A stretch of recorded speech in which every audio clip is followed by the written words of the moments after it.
Hello प्यारे बच्चों। आशा करते हैं आपकी तैयारी बहुत अच्छी चल रही होगी। मन लगा के आप एग्ज़ाम की तैयारी कर रहे होगे। तो हम प्रीवियस ईयर क्वेश्चन पेपर देख रहे थे और हमारा ये सेट चल रहा था कंपार्टमेंट 2023 का 55C1 ट्वेल्थ का फिजिक्स का पेपर हम देख रहे थे। आइए अगला क्वेश्चन देखते हैं। क्वेश्चन नंबर 10 है, आवृत्ति 1.5 न्यू नॉट का कोई प्रकाश देहली आवृत्ति न्यू नॉट के किसी प्रकाश सुग्राही पदार्थ पर आपतन कर रहा है। यदि किसी विकिरण की आवृत्ति नियत रखते हुए उसकी तीव्रता में वृद्धि की जाए तो प्रकाश विद्युत धारा में क्या होगा? ये ऑप्शन दे रखे हैं। तो ये डुअल नेचर वाला जो चैप्टर है उसका ये क्वेश्चन है, वहां से आया है। तो हम जानते हैं अगर हमारे पास कोई मेटल सरफेस है या मेटल है, ठीक है, और उसके ऊपर प्रकाश पड़ता है तो यहां से इलेक्ट्रॉन उत्सर्जित होते हैं। इस घटना को हम प्रकाश वैद्युत उत्सर्जन कहते हैं, फोटो इलेक्ट्रिक इफेक्ट।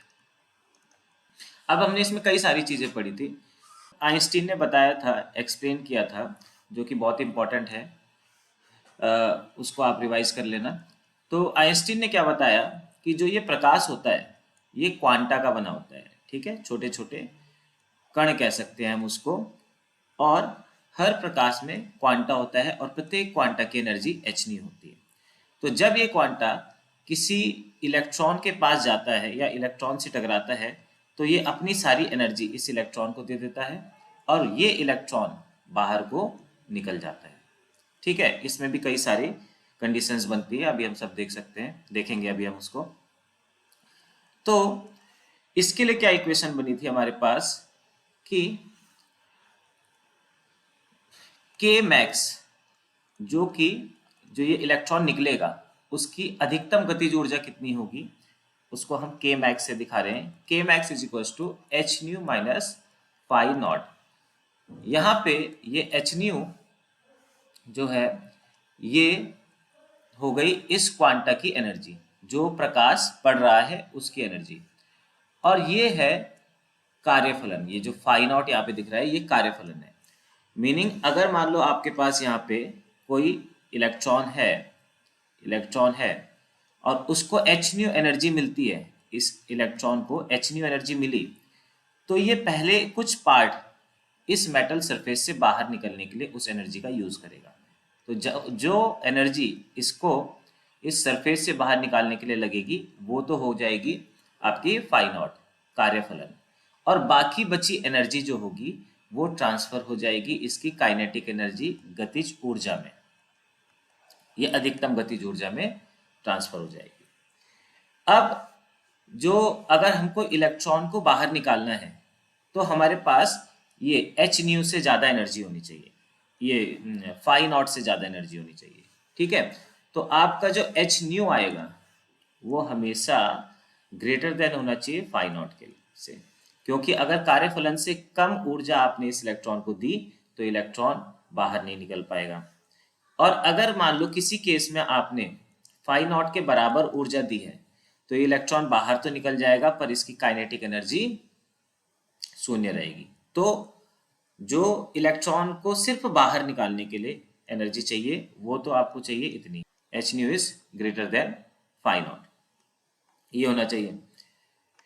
तो ये जो न्यूनतम एनर्जी हमने दी है उस केस में जो यहाँ पे आवृत्ति आएगी उसको हम देहली आवृत्ति कहते हैं। अभी हम इसकी डेफिनेशन देखेंगे। यानी कि जो न्यूनतम आवृत्ति हम प्रकाश की किसी इलेक्ट्रॉन को दें जिससे वो इलेक्ट्रॉन बाहर निकल जाए, ठीक है, सरफेस से बाहर निकल जाए, वो देहली आवृत्ति कहलाती है।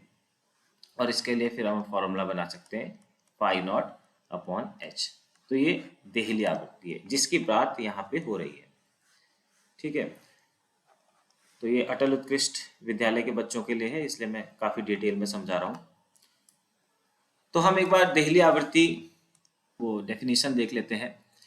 किसी दिए गए प्रकाश संवेदी पदार्थ के लिए, यानी जो भी हमारे पास मेटल सरफेस है, एक निश्चित न्यूनतम अंतक आवृत्ति होती है जिसे देहली आवृत्ति कहते हैं।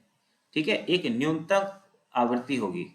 ठीक है, मान लो ये आवृत्ति का अगर मैं ग्राफ बना दूं तो एक आवृत्ति होगी जिसके नीचे उत्सर्जन नहीं होगा और एक उस आवृत्ति के ऊपर उत्सर्जन होगा।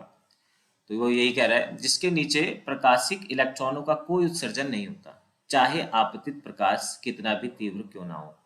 आप उसकी तीव्रता कितनी भी बढ़ा लो, है ना, कितने सारे क्वांटा उस सरफेस पे डाल दो, फिर भी उसका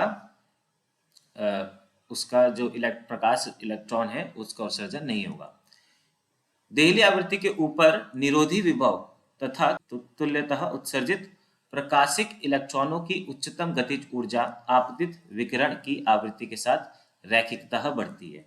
यानी अगर हम आवृत्ति को बढ़ाते जाएं तो जो प्रकाश इलेक्ट्रॉन है उसकी गतिज ऊर्जा बढ़ती जाएगी, यानी के जो प्रोपोर्शनल होगा वो न्यू के होगा।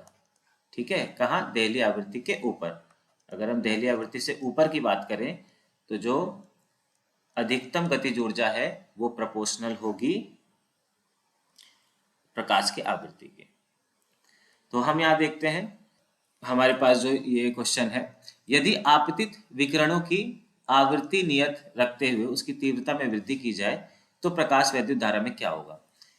तो अब हम ये समझ चुके हैं कि देहली आवृत्ति क्या है और जो हम प्रकाश डाल रहे हैं देहली आवृत्ति से ज्यादा का डाल रहे हैं, यानी 1.5 न्यू नॉट डाल रहे हैं, तो प्रकाश का उत्सर्जन तो होगा।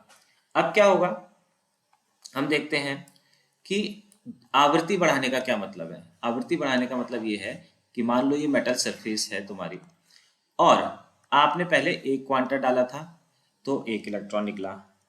ठीक, तीव्रता बढ़ाने का मतलब हम देख रहे हैं।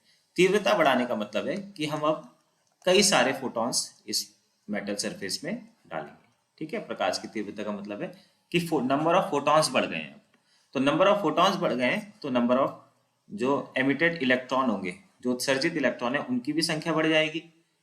तो ऑब्वियस बात है कि जो करंट होगी उसमें वृद्धि होगी। ठीक है, तो इसका आंसर हो जाएगा प्रकाश विद्युत धारा में वृद्धि होगी। ये साथ ही साथ अगर मैंने प्लेलिस्ट बना रखी है तो चैप्टर वाइज अगर आप क्वेश्चन देखना चाहते हैं तो वहाँ प्लेलिस्ट में जाके चैनल के उस प्लेलिस्ट से आप क्वेश्चन को सॉल्व कर सकते हैं। ये क्वेश्चन आपको अलग अलग वीडियो वहाँ पे मिल जाएंगे। Thank you.